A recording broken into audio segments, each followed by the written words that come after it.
Hello everyone, it's Chris here and welcome to Marshall's Musings. I haven't uploaded for a while and I thought that I would just give a little life update and talk about the current books that I'm reading. Life's changed, time's gone on, we live in a world of becoming. And I just thought now would be a good time to speak. It's Saturday today. I think it's almost 10 o'clock in the morning. Very close.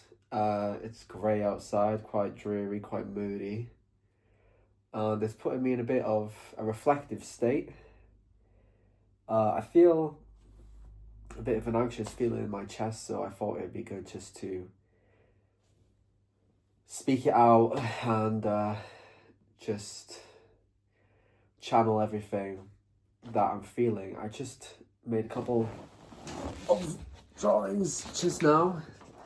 I made this one and I've made this one, and then I'll add in one of a cloud that I did last week as well. Just for fun. It's a view from my window in the distance. There's a field with trees and an expansive sky. And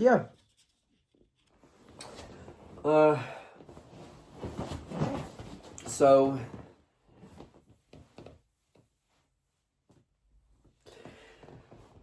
it's nice to make a video again. It's been a while. And let me start off by talking about the first of 3 books. Oh no, actually, no. It's a bit difficult to reach them. Well, I'll tell you about 2 books that I finished recently. So, I have been reading for quite some time now, 2 fiction books, and I recently finished them this past week. And I'm really happy that I did that. The first book was Riders of the Purple Sage, a Western story about a woman named Jane who is a Mormon in Utah, and it's about her relationship with the town that she lives in, and a stranger who comes to town named Venters, and what was the other guy called? Well, there's this other guy, and he goes into this canyon, and he finds love, and it reminded me a lot in those sections of the two recent Legend of Zelda video games, Breath of the Wild and Tears of the Kingdom, and it's like expansionist world of the canyons and the valleys, and how quiet it was and how remote and just lonely, but solitude as well. And I also recently finished the last 100 pages, which I have been holding on to for a long time for some reason, because it's great. I loved it. It was Claudius the God by Robert Graves. And the whole book, both book, Claudius, the first book, Claudius, and the second book, Claudius the God, brilliant books into the life of the emperor, Claudius, Germanicus, Augustus, blah, blah, blah, blah, blah. Awesome. Claudius the God is about Claudius's, he has been made emperor of the Roman Empire, and it's about his invasion of Britain and his relationship with his wife, which is a rocky relationship, unbeknownst to him, because she just likes to sleep around with everyone, basically. And it's about violence, and it's about power, and it's about excess, and it was absolutely brilliant, and I absolutely recommend both the Claudius books. And that's it for my fiction reads. A few months ago, actually, I would like to recommend, I read by Jackie K, a book named Trumpet. Jackie Kay is a Scottish author, and Trumpet is a book about a Scottish trumpet player. It was absolutely brilliant. So I don't remember what the main character's name is. I'm sorry. I'm not a booktuber, remember? So you know, it's about a trumpet player, and they have recently died, and it has been discovered that they were a trans person. So they were formerly a woman who lived as a man, and it's about friends and bandmates talking about their relationship with the trumpet player, the wife's relationship with them, and then a son who never knew that the mother, I'm sorry, that their father was a woman but identifying as a man. And it's about them, that their annoyed relationship, that how could you lie to me, I never knew this, and they go to the press, and it's a big book about the press, and it's very very relevant with what happens today with sensationalism and stuff like that. But that's just human nature, isn't it? It's just exploitive, really, and we hurt people for no seeming reason, but for glamour and gossip, basically. So the Trumpet as well, Jackie Kay, absolute recommendation. Now, my 3 current reads. So I'm going to talk about the first 2, and then I'm going to talk about an epiphany I had yesterday reading the 3rd.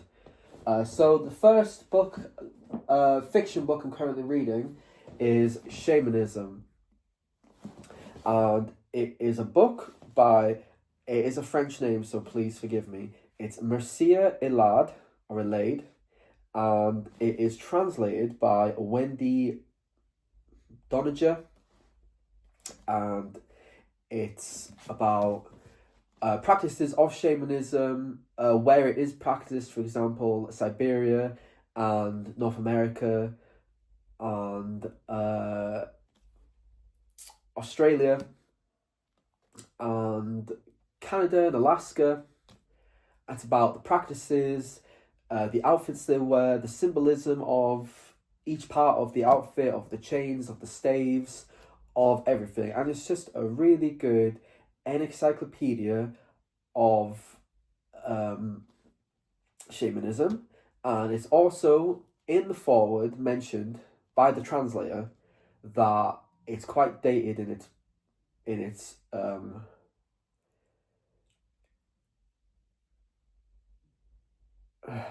so the French guy who wrote it, his ideas of shamanism are outdated because he says they're like from primitive societies and they're more ancient, like, caveman like and things like that, and that's very outdated.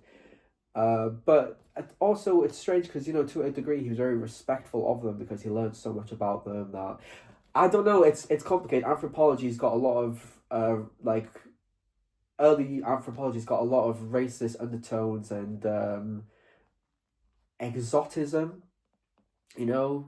and appropriation, kind of. So if you are going to read this, just understand through that lens that there is some parts that are quite outdated in how these people are being spoke of, but the translator is aware of that and has kept it in, because the book's a bit of a exploration of shamanism and also a bit of a time capsule of how human beings speak of other human beings. It's a bit of a biography of the original author itself, if you kind of understand what I mean. The second book that I'm currently reading, Mark Greengrass, Christendom Destroyed, an excellent book, very, very good, about the post Reformation, about Luther basically turning Europe upside down and changing how we see the world. And about all of its consequences, the domino effect of that, and the change in industry, the change in culture, the change in the arts, change in everything, worldwide change. We live in the universe of becoming. We know this if we're in delusions or Heideggerians. Really, really good book. Talks about relationships with East Asia and India and North and South America. Covers the 100 Years' War, covers the Reformation, obviously. Just absolutely brilliant. There's not a lot I can really say about it, but it's just an absolutely brilliant book, and I really, really do recommend it. And now, third book which I'm currently reading is Confessions of a Philosopher by Brian McGee. If you have not watched any of Brian McGee's old BBC programmes on YouTube, please watch them. His Great Philosophers and Modern Philosophy series that he made in the 70s and 80s. He's absolutely brilliant. He's fascinating to listen to because he's so confident and crystal clear in his knowledge, and you just learn so much from him. I'd also recommend Michael Sugru, if that's how you pronounce his name. Those are the two best old school philosophy talkers you can watch on YouTube, absolutely for free. YouTube is the best thing ever. But this, Confessions of a Philosopher by Brian McGee, which is basically Brian McGee going through the history of Western philosophy through his lens and talking you through it. A lot of the book is bashing the Oxford philosophy that he grew up around with linguistic philosophy and the limitations of it and the disrespect of greater scientific and arts philosophy compared to linguistic philosophy, which basically writes off almost all philosophical problems to you just being silly and juggling words and overcomplicating things, which is obviously a big philosophical problem, a very interesting one, but it's not the only philosophical problems. Like Brian McGee says in the book, he believes the problems are more, why are we here? What is the physical being of the universe? What is not? Instead of just tripping over ourselves at baby's first philosophy questions that can just be answered with a common sense approach, but something really deep and profound, and something that has had, if you see it from a Hegelian lens, as time goes on, we can see clearly the pattern of our understanding of where we are in the universe, what the universe is, and just seeing it in a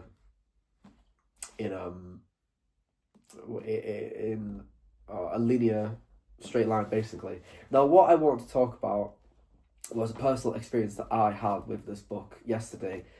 I was sat in the car outside of work reading this, and there was a section where Brian McGee is speaking about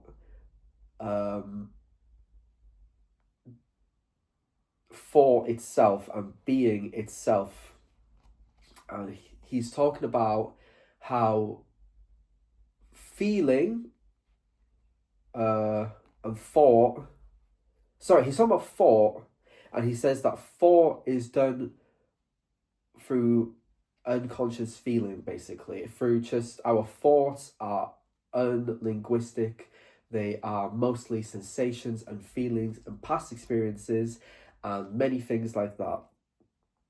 And the linear sentence that you say in your head is just the tip of the iceberg to all of the infinite universe-sized thoughts you have in a brief second. And I was thinking to myself, I was reading it like this, and I read a part, and I literally closed it and just looked for a while and just had what I quite regularly have in the past few years is an autistic epiphany, as I would name it. And I just felt such a relief and a sense of being seen when I read this passage, because to me personally, I do find communicating with words very difficult. As an autistic person, words are very limiting to me, and they are a bit of a hurdle. Interaction I find very difficult. I find walking through a door, like physically open a door, very much an event, especially if I don't know people or I don't feel very comfortable or safe or whatever. The whole process is very much an event, and it's like when I walk through a door, an entire mask comes on, and I kind of forget who I am, because I have to read the situation and figure out where I am and how I have to be, and it's just a masking thing, if you know, and I imagine many people know or can, relate. And when I was reading this, I just felt so seen, because I have, yes, I have an entire universe of thought in my mind all the time, and yet words are just so limiting to me and difficult, and the way I express myself is through my art, and when I have to use words to get on other people's level or to be understood, I find that so difficult. I feel so misunderstood, and I often feel like a sense of cringe or regret or just sadness the way an interaction has gone, because it's not the way I wanted to, or I end up feeling stupid or embarrassed or something like that, because it's gone a way I didn't expect it to.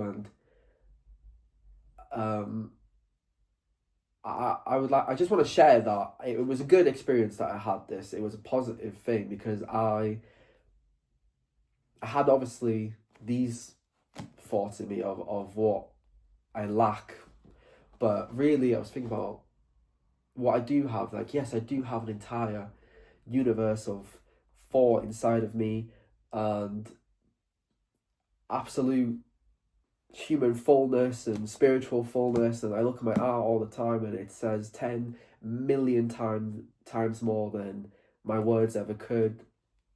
I'm not a words person, I'm a visual person, and yes, in many ways throughout my life and currently in my life, obviously, I've had blockages of communication and difficulties with it, but I don't feel any shame for that, and I only feel sorry for my past self, and I only learn with my current self, and I know my strengths, and I'm proud of the person that I am and who I am,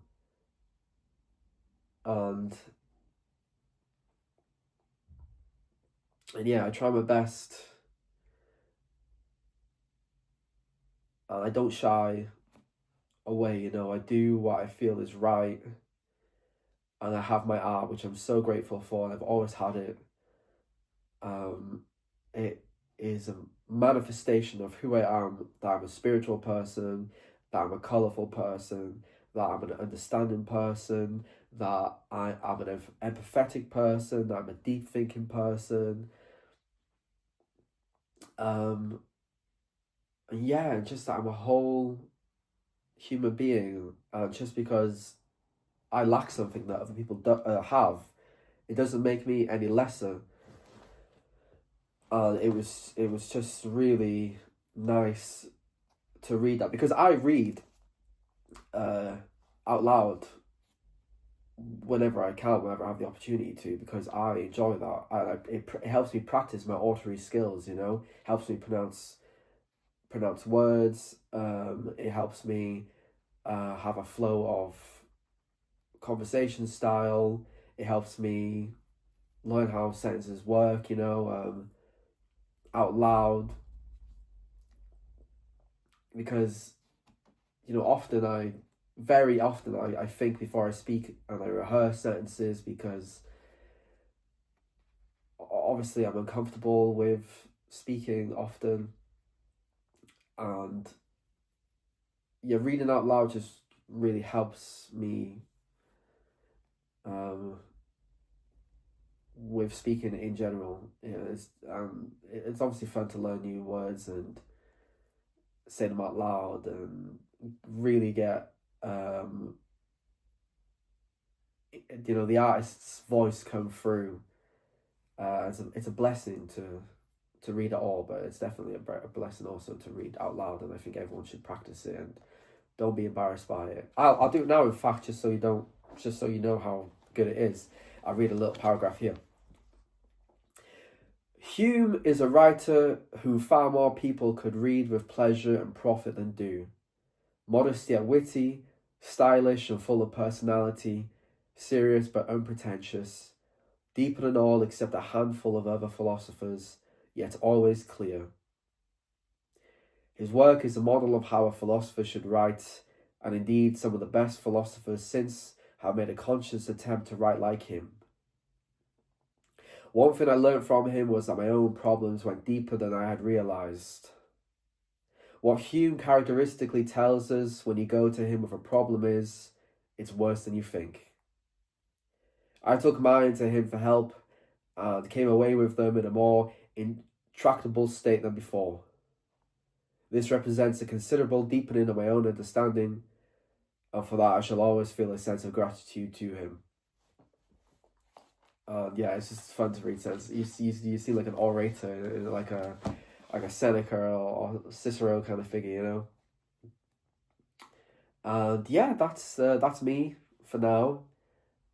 And it felt really good to do this. I'm thankful for me, for doing this, and thankful for the universe for making today possible. And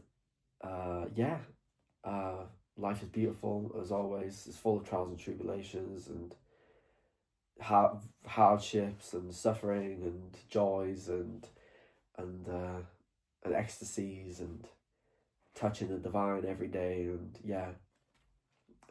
some more others obviously. And I hope you enjoyed the video, and thank you very much for watching. I'm Chris, and you've been watching Martial Musings.